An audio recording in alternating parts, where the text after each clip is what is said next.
इस बार सीखने को मिला पॉजिटिव साइकोलॉजी के बारे में। चलिए बताता हूँ। मेरे दोस्त ने कहा कि जब मैं इन संघर्षों से घिरा था तब मैंने मार्टिन सेलिग्मन को पढ़ा और सुना। जब भी कोई साइकोलॉजी की बात करता है तो अधिकांशतः वह किसी नकारात्मकता से जुड़ा होता है, जैसे दुख की वजह क्या है, असफल क्यों हो रहे, डिप्रेशन, एंजाइटी, इनकी बात होती है। मार्टिन सेलिग्मन के अनुसार साइकोलॉजी मेडिसिन का बस ऐसा क्षेत्र नहीं है जहाँ सिर्फ बीमारियों और अस्वस्थता की बात हो। ये इससे कहीं बड़ा है। ये हमारी नौकरी, कार्य, पढ़ाई, प्यार, उत्थान, खेल सब से जुड़ा है।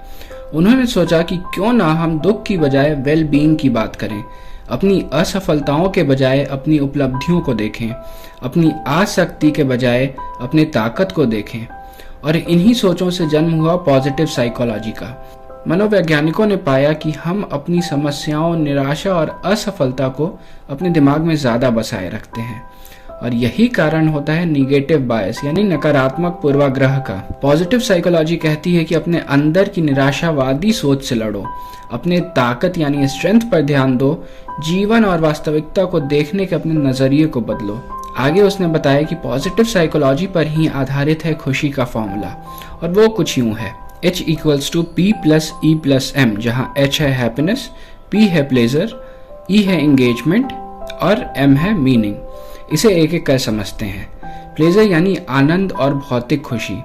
यह वे क्षणिक खुशियां हैं जो हमें आनंद देती हैं, जैसे अच्छा खाना खाना, गाने सुनना, घूमना फिरना या आराम करना।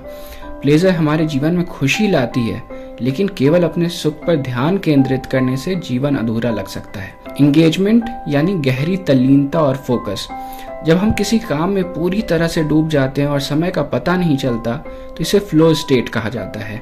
यह तब होता है जब हम अपने काम, शौक या किसी रचनात्मक गतिविधि में पूरी तरह संलग्न हो। इंगेजमेंट हमें संतुष्टि और आत्मविश्वास देता है। तीसरा है मीनिंग यानी उद्देश्य और जीवन का गहरा महत्व।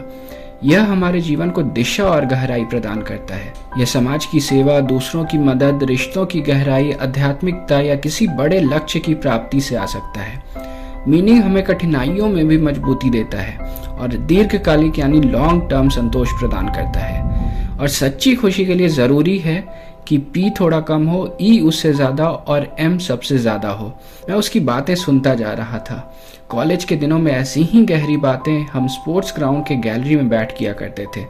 ऐसा लग रहा था मानो हमें किसी टाइम मशीन में बैठा दिया हो और हम एक दशक पीछे चले गए हों।